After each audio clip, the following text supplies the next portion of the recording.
اب پہلی بات سمجھیے، تسبیح کہتے کسے؟ تسبیح کرتی کیا معنی؟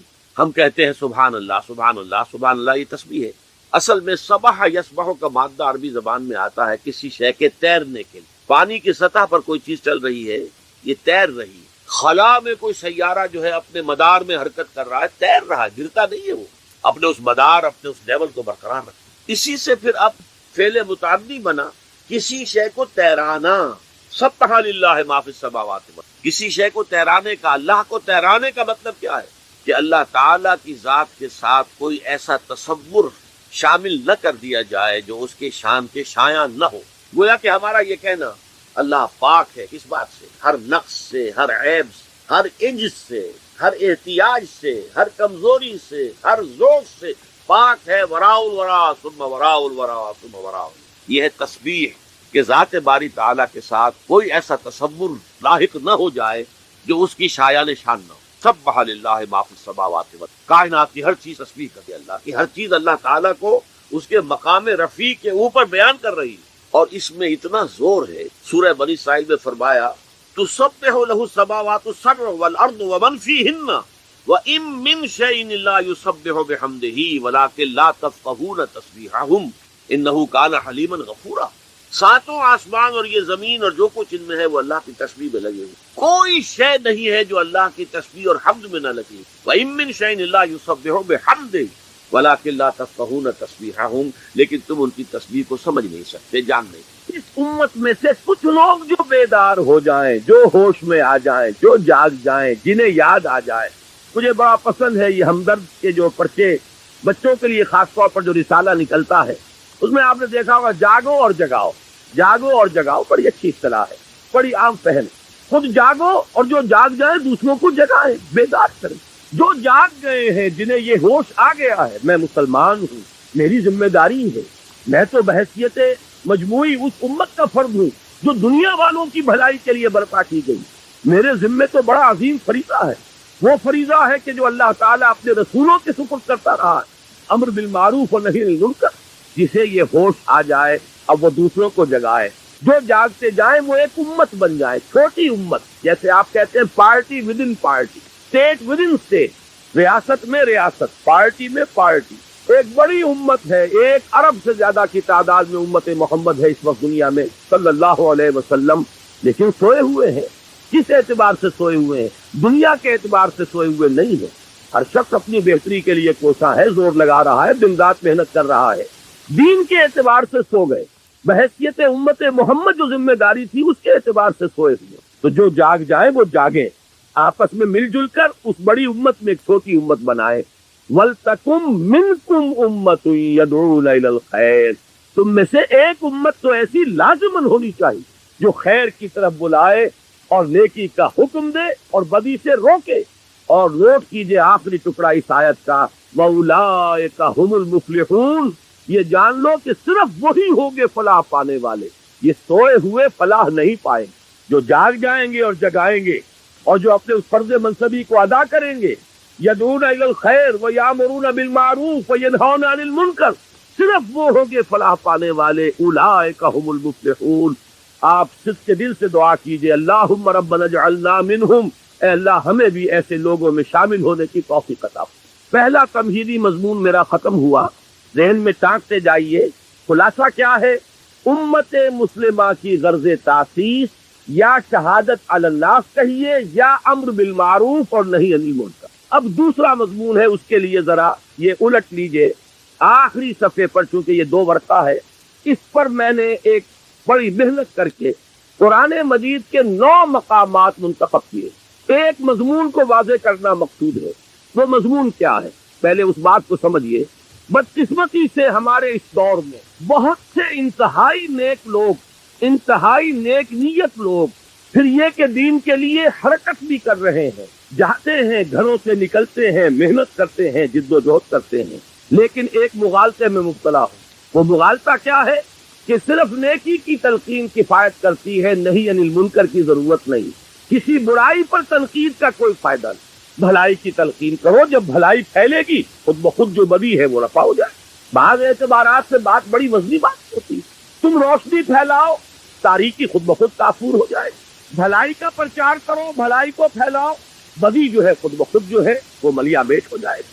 لیکن یہ بہت بڑا مغالطہ ہے اور دینی اعتبار سے بہت بڑی غلط فہمی ہے، جس میں بہت سے نیک نیت حضرات، ان کی نیت سے پر کوئی شک نہیں، پھر ان کا جو مجاہدانہ کردار ہے، اس کے لیے جو محنتیں کرتے ہیں وہ سب بھی مسلم ہیں۔ لیکن میں یہ چاہتا ہوں آج آپ قرآن مجید کے 9 مقامات کے حوالے سے اس بات کو سمجھ لیں کہ یہ امر بالمعروف اور نہی عن المنکر باہم لازم و ملزوم، میں نے جو اس کا عنوان قائم کیا ذیلی، باہم لازم و ملزوم، ایک گاڑی کے 2 پہیے یا ایک ہی تصویر کے 2 رخ۔ ایک پہیے پر تو گاڑی گھوم جاتی ہے، 2 پہیوں پر گاڑی آگے بڑھ، ایک گاڑی کے 2 پہیے، اسی طریقے سے ایک تصویر کے 2 رخ، باہم لازم و ملزوم۔ اس کو چونکہ بڑی اہمیت کے ساتھ ذہن نشین کرانا مقصود ہے تو میں نے یہ 9 مقامات قرآن مجید کے نکالے، جس سے یہ ثابت ہو جائے یہ دونوں لازم ہے، لازم و ملزوم۔ اور ایک بات میں عرض کر دوں انتہائی ادب کے ساتھ کہ واقعہ یہ ہے کہ اگر میں یہ کہوں کہ قرآن مجید تو یہ 2 چیزیں بیان کر رہا ہے، لیکن اصل میں تو ایک ہی چیز ضروری ہے، تو معلوم یہ ہوا کہ میں نے قرآن پر طعن کیا ہے، اللہ کے کلام پر گویا کہ میں ایک یہ نقص نکال رہا ہوں کہ شاید یہ صرف شاعری ہو رہی ہے، لفاظی ہو رہی ہے۔ قرآن ہر جگہ دونوں اصطلاحات کو لا رہا۔ دیکھیے چونکہ وقت کم ہے، اب ذرا ایک ایک کر کے ان آیات کو پڑھیے۔ میں نے الحمدللہ شروع کیا اس اعتبار سے کہ شان باری تعالی سورۃ النحل کی آیت نمبر 90 میں بیان ہوئی، اور یہ آیت تو آپ میں سے ہر شخص کو یاد ہوگی، اس لیے کہ ہر خطبہ جمعہ میں آپ یہ آیت سنتے ہیں۔ خطبہ ثانیہ جب ہوتا ہے، جس کے بعد کھڑے ہو جاتے ہیں نماز کے لیے، تو یہ آیت جو ہے اس پر خطبہ ختم ہوتا ہے۔ ان اللہ یأمر بالعدل والاحسان وایتاء ذی القربى وینہی عن الفحشاء والمنکر والبغی یعظکم لعلکم تذکرون۔ بڑی خوبصورت آیت ہے۔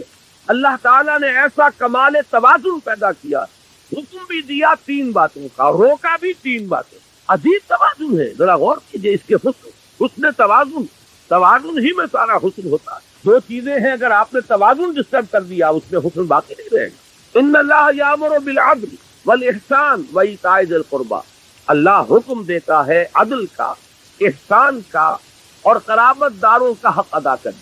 میں چونکہ اس وقت درس نہیں دے رہا ہوں ان آیات کا، مقصود صرف یہ ہے کہ آپ کے پیش نظر رہے کہ امر اور نہی یہ دونوں ساتھ ساتھ، اور اس میں یہاں توازن اللہ نے اس درجے کیا ہے کہ 3 ہی چیزیں مقابل میں لایا، وَيَنْهَا عَنِ الْفَحْشَاءِ وَالْمُنْكَرِ وَالْبَغْيِ يَعِظُكُمْ لَعَلَّكُمْ تَذَكَّرُونَ۔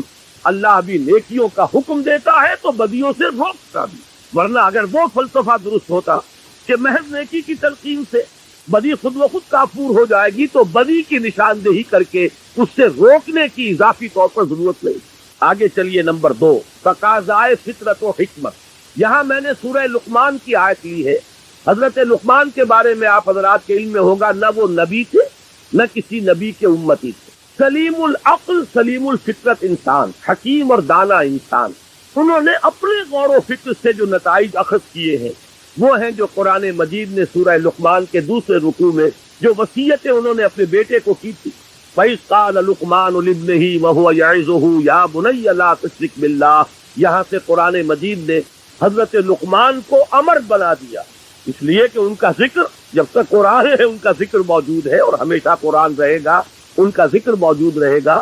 یہ شان ہے اللہ نے اپنے اس بندے کی جو بڑھائی ہے کہ قرآن مجید میں اس طریقے سے تعین کے ساتھ یا تو رسولوں کا نام آتا ہے، یا یہ کہ صحابہ میں سے حضرت زید کا ذکر خاص طور پر صحابہ جو ہے اس اعتبار سے کیا کرتے تھے کس قدر خوش قسمت ہے اس کا نام قرآن میں آیا۔ فلما قضى زید وطرها، تو یہ وطرہ منہا زید وطرہ یہ سورہ احزاب میں آیا تو لوگ نش کرتے تھے، زید تمہارا نام قرآن میں آیا۔ ایسے ہی یہ ایک حکیم اور دانا انسان۔ اب ان کی اسی لیے میں نے عنوان قائم کیا تقاضائے فطرت و حکمت۔ فطرت اور حکمت کا تقاضا یہ ہے، اب ان کی یہ آیت نوٹ کیجئے جو قرآن مجید میں ان کی بات نقل فرمائی گئی، یا بنیا اقیم الصلاۃ وامر بالمعروف وانہی عن المنکر واصبر علی ما اصابک ان ذلک من عزم الامور۔ اے میرے بچے، نماز قائم رکھ، نیکی کا حکم دے، بدی سے روک، اور پھر صبر کر جو تجھ پر بیتے۔ دیکھیے بڑی پیاری بات، نیکی کی تلقین پر کبھی آپ کو ریزنٹمنٹ نہیں ہو، لوگ سن لیں گے مانے یا نہ مانے، بھائی بھلا کام کیا کرو، نیک کام کیا کرو، بھائی نماز پڑھا کرو، بھائی روزہ رکھا کرو، کوئی آپ کو پلٹ کر گالی نہیں دے گا۔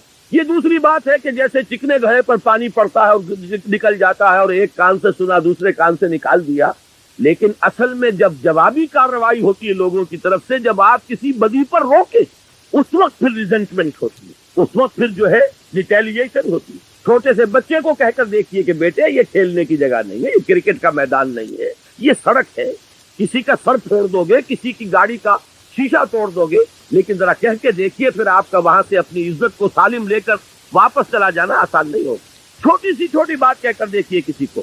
اس لیے یہاں حضرت لقمان فرما رہے ہیں، میرے بچے نماز کو قائم رکھ، نیکی کا حکم دے، بدی سے روک، اور پھر جو آئے اسے جھیل، برداشت کر، صبر کر۔ وَاصْبِرْ عَلَىٰ مَا أَصَابَكَ، یہی تو ربط ہے سورۃ العصر میں، وَالْعَصْرِ إِنَّ الْإِنسَانَ لَفِي خُسْرٍ إِلَّا الَّذِينَ آمَنُوا وَعَمِلُوا الصَّالِحَاتِ وَتَوَاصَوْا بِالْحَقِّ وَتَوَاصَوْا بِالصَّبْرِ۔ حق کی وصیت کر کے ظاہر بات ہے کہ پھر آپ کو صبر کی بھی ضرورت پیش ہے۔ تیسری چیز پر آئیے، شان محمد صلی اللہ علیہ وسلم۔ یہ سورہ اعراف کی ایک آیت ہے۔ اس کا پس منظر یہ ہے کہ جب حضرت موسیٰ علیہ السلام کو اللہ تعالیٰ نے کوہ طور پر بلا لیا تھا، 30 راتوں کے لیے، پھر وہ بڑھا کر 40 راتیں کی گئی، اور وہاں ان کی عدم موجودگی میں بنی اسرائیل نے بچڑے کی پرستی شروع کر دی۔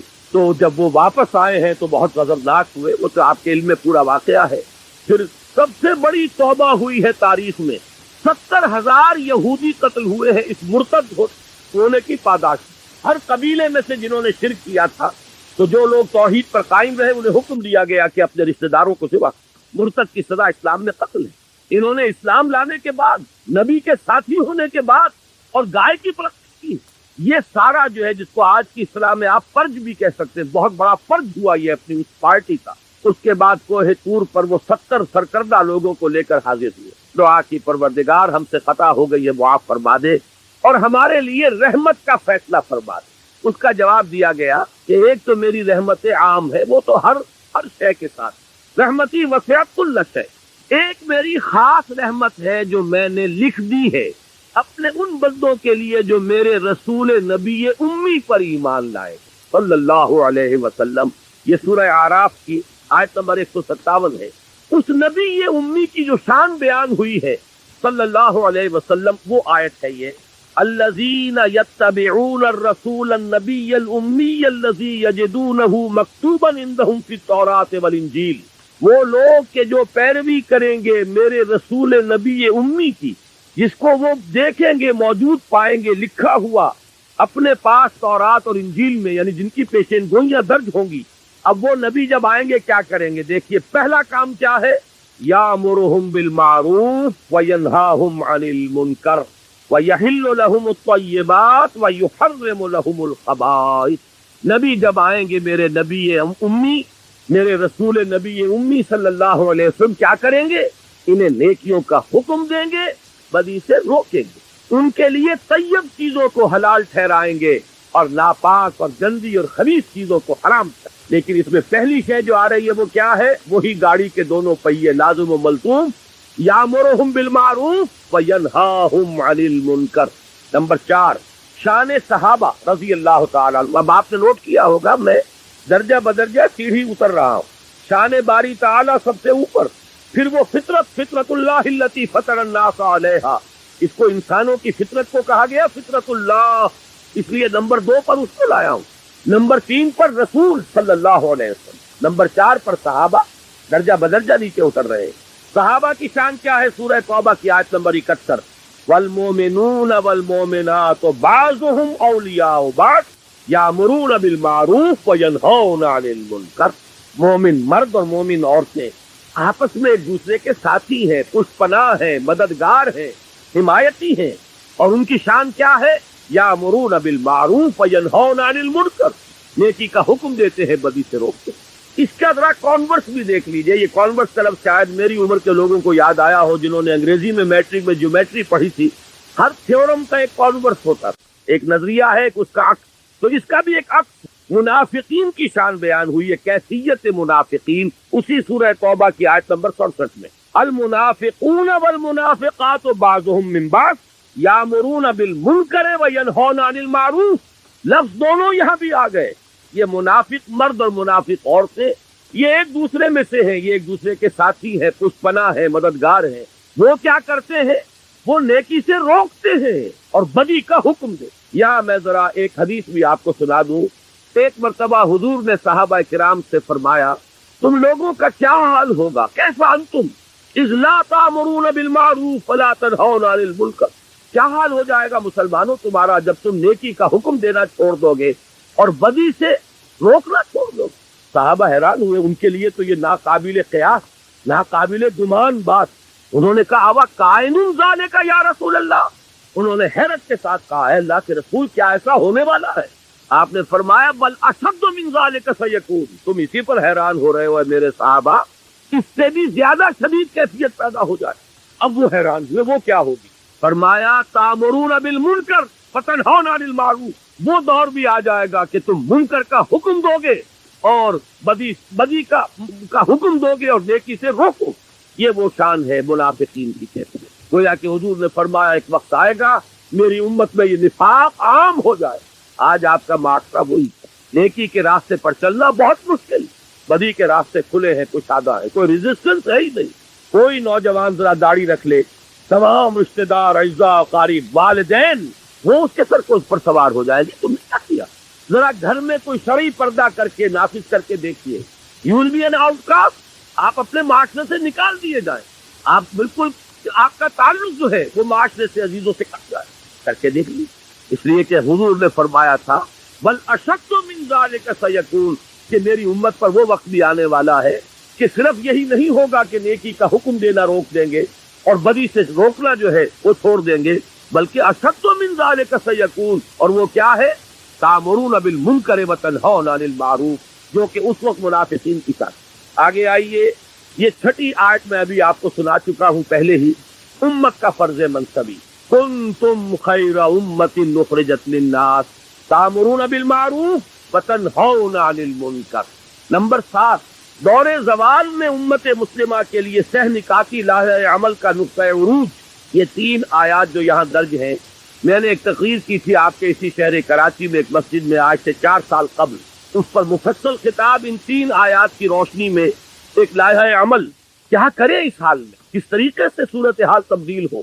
قرآن مجید تو ہمیشہ کے لیے ہدایت اور رہنمائی ہے، اس نے اس دور کے لیے بھی ہدایت دی ہے، بعد والے دور کے لیے بھی ہدایت دی۔ اس دور زوال میں اگر یہاں سے اب اوپر اٹھنے کے لیے آپ کو لائحہ عمل درکار ہے تو بھی رجوع کیجئے قرآن کی طرف۔ قرآن مجید نے ان 3 آیات میں سورہ آل عمران کی آیات 102، 103، 104 ایک سہ نکاتی لائحہ عمل دیا ہے، جس میں آخری بات وہ ہے جو ابھی میں نے آیت آپ کو سنائی تھی، وَلْتَكُن مِّنكُمْ أُمَّةٌ يَدْعُونَ إِلَى الْخَيْرِ وَيَأْمُرُونَ بِالْمَعْرُوفِ وَيَنْهَوْنَ عَنِ الْمُنكَرِ وَأُولَٰئِكَ هُمُ الْمُفْلِحُونَ۔ پہلا نقطہ یہ ہے کہ ہر شخص تقویٰ اختیار کرے، دوسرا نقطہ یہ ہے کہ مل جل کر بنیاد مرصوص بنو، قرآن مجید کی رسی کو مضبوطی سے تھام لو، اللہ کی رسی، وَاعْتَصِمُوا بِحَبْلِ اللَّهِ جَمِيعًا۔ اور تیسرا نقطہ ضربہ سلام کیا ہے اس کا؟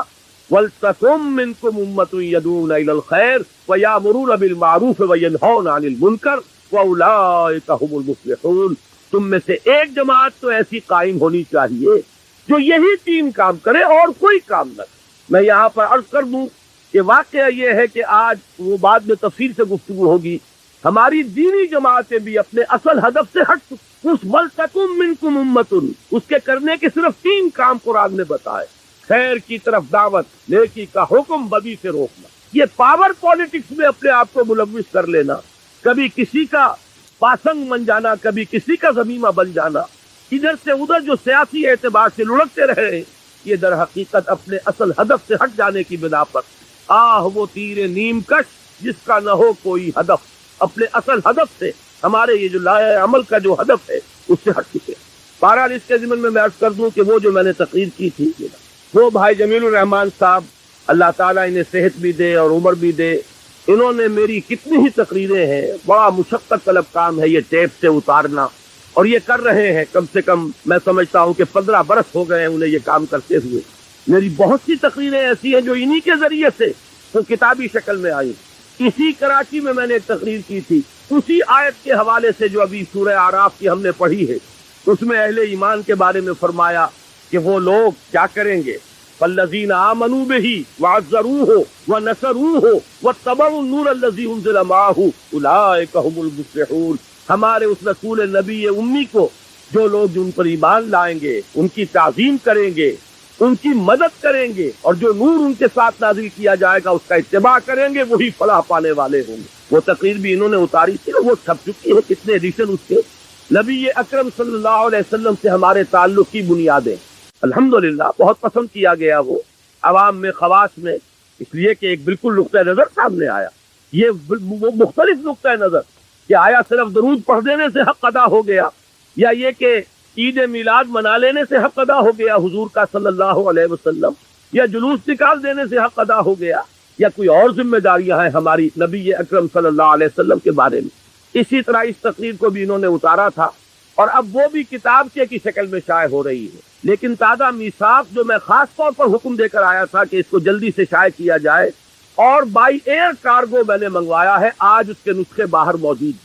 یہ کوئی 64 صفحے کا کتابچہ ہے جو اس میثاق کے اندر پورا کا پورا آ گیا ہے۔ لہذا میں آج اس موضوع پر گفتگو نہیں کر رہا۔ یہ جو سہ نکاتی لائے عمل ہے، آپ میں سے ہر شخص کوشش کرے کہ اس کو میثاق کے شمارے کو لے کر جائے، اور آج ہی رات اسے پڑھ لے، انشاءاللہ وہ محسوس کرے گا کہ یہ ایک ایسی شے ہے جسے بڑے پیمانے پر مسلمانوں کے اندر عام کرنے کی ضرورت۔ قرآن نے ہمیں لاہ عمل دیا ہے، اس کی طرف بھٹک رہے ہیں۔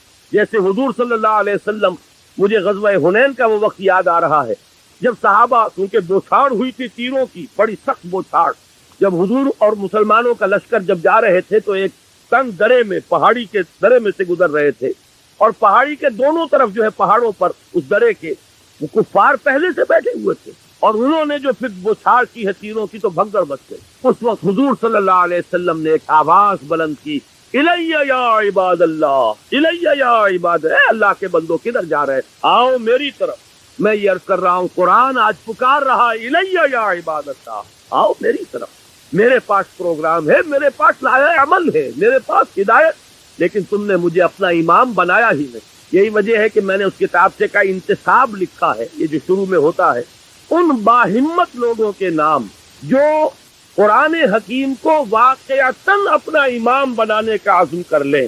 یہ کتاب ان کی خدمت میں پیش ہے کہ اگر وہ چاہتے ہیں کہ قرآن کو امام بنائیں تو قرآن یہ راستہ سے نکاتی راستہ ہے جو دکھا رہا ہے۔ وہ اس میثاق کے شمارے میں اور مضامین نہیں ہے، اس میں صرف ایک چھوٹا سا مضمون اور ہے۔ پورا کتاب اسی کتاب کے پر یہ میثاق کا شمارہ جو ہے وہ مشتمل ہے۔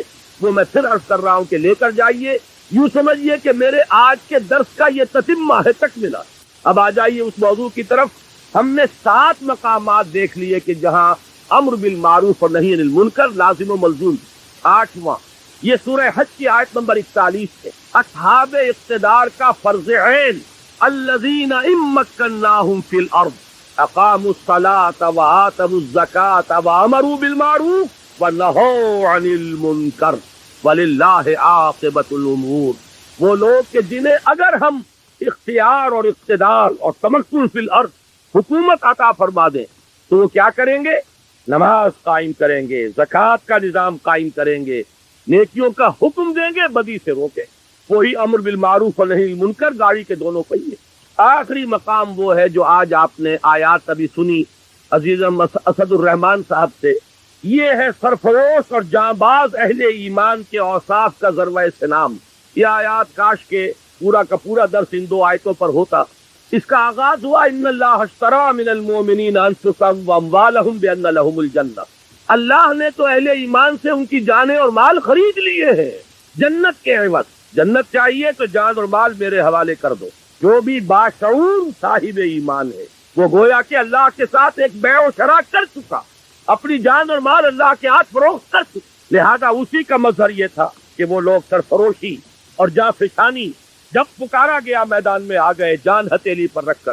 اب یہ جو لوگ ہیں ان کے کچھ اوصاف ہیں جو اگلی آیت میں بیان ہوئے۔ میں پورا آیت کا اس کو ترجمہ نہیں کر رہا، اتنا وقت نہیں ہے، لیکن ذرا نوٹ کیجئے، یہ سرفروش لوگ، فدائین لوگ، اللہ تعالیٰ مجھے اور آپ کو توفیق دے کہ ہم بھی یہ تمنا یہ رکھیں جیسے حضور نے فرمایا صلی اللہ علیہ وسلم، لَوَدِدْتُ أَنْ أُقْتَلَ فِي سَبِيلِ اللَّهِ ثُمَّ أُحْيَا ثُمَّ أُقْتَلَ۔ میری بڑی خواہش اور آرزو ہے کہ میں اللہ کی راہ میں قتل ہو جاؤں، پھر مجھے زندہ کیا جائے، پھر ایک مرتبہ اللہ کی راہ میں قتل ہو جاؤں۔ تو یہ خواہش ہمارے دلوں میں بھی آ جائے لیکن اس خواہش کے ساتھ ساتھ کچھ اوصاف اپنے اندر پیدا کرنے ہوں گے. وہ اوصاف کیا ہے؟ التائبون، العابدون، الحامدون، السائحون، الراکعون، الساجدون، الآمرون بالمعروف والناہون عن المنکر والحافظون لحدود اللہ وبشر المومنین. پہلا وقت توبہ کرنے والے، رجوع کرنے والے. خطا ہو گئی، غلطی ہو گئی، فوراً توبہ کرے، رجوع کرے. عابدون، اللہ کے عبادت گزار، اس کے اطاعت شعار، اس کی بندگی کو اپنی زندگی کا اصول بنا لینے والے. الحامدون، اللہ کی حمد و ثنا میں مصروف رہنے والے. السائحون، لذات دنیاوی سے کنارہ کشی کر لینے والے. الراکعون، رکوع کرنے والے اللہ کی جناب. الساجدون، سجدے کرنے والے اللہ کی بارگاہ میں. الآمرون بالمعروف، نیکی کا حکم دینے والے. والناہون عن المنکر، اور بدی سے روکنے والے. والحافظون لحدود اللہ، اور اللہ کی حدود کی حفاظت کر دے. وبشر المومنین، اے نبی ایسے اہل ایمان کو بشارت دیتی، ان کی کامیابی جو ہے اس کی خوشخبری انہیں سناتی. یہ ضربہ سلام ہے، اس لیے کہ یہاں پر امر بالمعروف اور نہی عن المنکر سے بھی اگلا قدم بیان کر دیا گیا. وہ کیا ہے؟ الحافظون لحدود اللہ. آپ کے ذہن میں ہوگا کہ میں انقلاب اسلامی کے مراحل کئی مرتبہ بیان ہو چکے ہیں، کتابی شکل میں بھی موجود ہے. آخری مرحلہ کیا ہے؟ میں نے عرض کیا ہے ڈیمونسٹریشن، میدان میں آ جانا. اب یہ غلط کام ہم نہیں ہونے دیں گے. نہی عن المنکر بالید، طاقت کے ساتھ چیلنج کر دینا کہ یہ کام، اب تک تو ہم خوشامد کر رہے تھے، اب تک ہم کہہ رہے تھے کہ خدا کے لیے باز آ جاؤ، اب نہیں ہونے دیں گے. ہماری لاشوں پر ہو، جیتے جی نہیں ہونے دیں گے. یہ ہے حفاظت اللہ کے حدود کی. آپ کو معلوم ہے کہ آپ کی فوج، اس کا مقصد کیا ہے؟ یہ جو ارب روپیہ خرچ ہوتا ہے فوج پر، آپ کے بجٹ کا بہت بڑا حصہ صرف ہوتا ہے فوج پر. کیا مقصد ہے؟ آپ کی زمین کے ایک ایک چپے کے محافظ بن کر کھڑے ہو جائیں، سرحدوں کے محافظ بن کر کھڑے ہو جائیں، جان دے دیں، لیکن یہ کہ ایک چپا زمین کا ایک انچ جو ہے اس ملک کی، وہ دشمن کے حوالے کرنے کے لیے تیار نہ ہو. ابھی 16 کروڑ نہیں، تقریباً 20 کروڑ روپیہ جو ہے ایکسرسائز پر خرچ ہو گیا. یہ ایکسرسائز کائے کے لیے؟ تاکہ ہماری افواج چاق و چوبند رہے، تیار رہے، کوئی بھی صورتحال پیدا ہو جائے سست پڑے ہوئے نہ ہو، زنگ نہ لگا ہوا ہو کہیں. یہ سب کچھ کس لیے؟ حفاظت. حدود اللہ، حدود ارضی کی حفاظت، زمین کے وطن کی حدود کی حفاظت. اسی طرح اللہ کی بھی حدود ہے. تلک حدود اللہ فلا تقربوها، دیکھو یہ اللہ کی حدود ہے، اس کے قریب نہ پٹکو. کہیں آتا ہے فلا تعتدوها، یہ اللہ کی حدود ہے، انہیں پامال نہ کرو، ان سے تجاوز نہ کرو. یہ حدود اللہ. اب اللہ کا ایک بندہ وہ سرفروش، ان اللہ اشتری من المؤمنین انفسهم واموالهم بان لهم الجنہ، جو جان اور مال بیچ چکے اللہ کے ہاتھ، وہ در حقیقت اس کی چوٹی کیا ہے؟ وہ اللہ کے حدود کا محافظ بن کر کھڑا ہوتا ہے.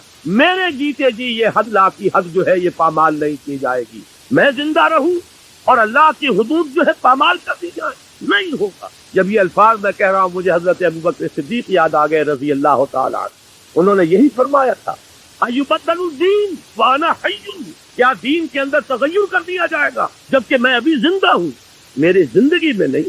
جبکہ کچھ لوگوں نے زکوٰۃ دینے سے انکار کیا تھا اور کچھ حضرات نے مشورہ دیا تھا، آپ یہ اتنے سارے محاذ ایک دم نہ کھول لیجئے. ایک طرف تو مدعیان نبوت ہے، کھلم کھلا مرتد، ٹھیک ہے، ان کے خلاف اقدام کیجئے، لیکن انہوں نے کسی نبی کو تو نہیں مانا ہے، کسی چیز کا انکار نہیں کیا ہے، کلمہ پڑھ رہے ہیں، آپ ان کے خلاف جو ہے محاذ نہ کھولیے، اس لیے کہ اس وقت بڑے حالات مخدوش ہیں. تو الفاظ کیا تھے ابوبکر صدیق کے؟ کیوں بن گئے وہ افضل البشر بعد الانبیاء بالتحقیق؟ یہ وہ مقام جو حاصل ہوا ہے. ایبدل الدین، کیا دین کے اندر تبدیلی کر دی جائے گی؟ وانا حی، اس حال میں کہ میں زندہ ہوں؟ نہیں ہو سکتا. فرمایا تھا انہوں نے، جب حضرت عمر نے یہ کہا تھا، مشورہ دیا تھا کہ اس وقت حالات ٹھیک نہیں ہے، آپ ایک طرف جو جیش اسامہ ہے اس کو بھی نہیں روک رہے، روم کے ساتھ ٹکراؤ جو ہے اسے بھی جاری رکھ رہے ہیں، اس دلیل پر کہ حضور نے جو جھنڈا باندھ دیا تھا میں اسے کیسے کھول دوں؟ حضور نے لشکر تیار کر دیا تھا، جائے گا تو کیا کریں گے؟ یہاں پہ کون محافظ ہوں گے؟ انہوں نے فرمایا تھا کہ اگر کوئی محافظ نہ ہو، اگر درندے آ کر ابو بکر کو لوٹیں، تب بھی یہ کام ہو کر رہے، اس لیے کہ نبی صلی اللہ، میں اللہ کے رسول کا خلیفہ ہوں، ان کے جو کام ہے، ان کے مشن کی تکمیل میرا مقصد ہے زندگی. یہ ہے حفاظت حدود اللہ. تو یہ جو یہاں 9 اوصاف بیان ہوئے ہیں، اللہ تعالی ہمیں ان میں سے ایک ایک وصف اپنے اندر جذب کرنے کی توفیق عطا فرمائے۔ التائبون العابدون الحامدون السائحون الراکعون الساجدون الآمرون بالمعروف والناہون عن المنکر والحافظون لحدود اللہ۔ پھر کوالیفائی کرتا ہے آدمی، یہاں پہنچتا ہے، اب کوالیفائی کرتا ہے اس بشارت کے لیے، وَبَشِّرِ الْمُؤْمِنِينَ، اے نبی ایسے اہل ایمان کو بشارت دے جنہوں نے اپنی جانیں اور مال اللہ کے ہاتھ فروخت کر دیے، اور اس فروخت کرنے کے بعد ان کی زندگی کا، ان کے کردار کا، ان کے شب و روز کا نقشہ یہ۔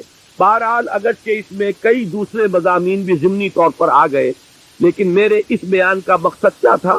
اس حقیقت کو واضح کرنا کہ امر بالمعروف اور نہی عن المنکر انسیپریبل، ان کو ایک دوسرے سے جدا نہیں کیا جا سکتا، یہ ایک ہی حقیقت کے اجزاء لا ینفک غیر منفک، جس کو علیحدہ نہیں کیا جا سکتا۔ یہ غلط فہمی رفع ہو جانی چاہیے۔ یہ مغالطہ جنہیں بھی ہیں انہیں اللہ تعالیٰ ان کو اپنے اس مغالطے پر متنبہ اور مطلع ہونے کی توفیق عطا فرمائے۔ ہمارا کام یہی ہے کہ جو بات کتاب و سنت سے سمجھ میں آتی ہے اسی کو ہم لوگوں کے سامنے بیان کریں اور عام کریں۔ باقی یہ ہے کہ لوگوں کے دل میں اور ان کے ذہن کے اندر ان باتوں کو ڈالنا یہ اللہ کے ہاتھ میں، یہ کسی انسان کے بس میں نہیں۔ میں پہلے عرض کر چکا ہوں، نیکی بھی ہے، تقویٰ بھی ہے، جد و جہد بھی ہے، حرکت بھی ہے، محنت بھی ہے، لیکن ایک بہت بڑا مغالطہ کہ صرف بھلائی کی تلقین، صرف نیکی کی تلقین، صرف فضائل کی تلقین کے ذریعے سے سارے معاملات دور صحیح ہو جائیں گے، ساری گندگیاں دھل جائیں گی، یہ ممکن نہیں ہے۔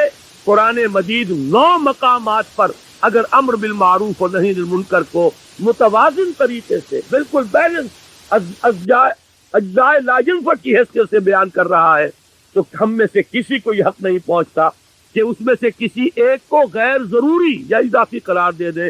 معاذ اللہ ثم معاذ اللہ۔ اب پلٹ لیجئے، اب تیسری بات جو ہے، میں آج ذرا اس مختلف انداز میں درس دے رہا ہوں۔ اب تک میں نے 2 باتیں عرض کی، ایک یہ کہ امت مسلمہ کی غرض تاسیس کے لیے قرآن کی اصطلاحات 2 ہیں، شہادت علی الناس اور امر بالمعروف نہی عن المنکر۔ نمبر 2 یہ کہ امر بالمعروف نہی عن المنکر یہ ایک ہی حقیقت کے 2 پہلو، یہ لازم و ملزوم ہے، یہ ایک ہی گاڑی کے 2 پہیے ہیں۔ اب تیسری بات یہ ہے کہ ان میں اہم تر نہی عن المنکر ہے۔ اگر علیحدہ غور کرنا ہے، اور خاص طور پر علماء اور صوفیاء اور احبار اور رہبان ان کے کرنے کا اصل کام یہی، یہ میں چاہتا ہوں کہ اچھی طریقے سے آپ سمجھ لیں، اس لیے کہ عنوان میں نے نوٹ کرایا تھا، علماء و صلحاء کے کرنے کا اصل کام اور عذاب الہی سے نجات کی واحد راہ۔ اس کے ضمن میں یہ چند آیات کا ترجمہ سن لیجئے، اور پھر یہ 3 احادیث ہیں جو ہمیں پڑھنی ہے۔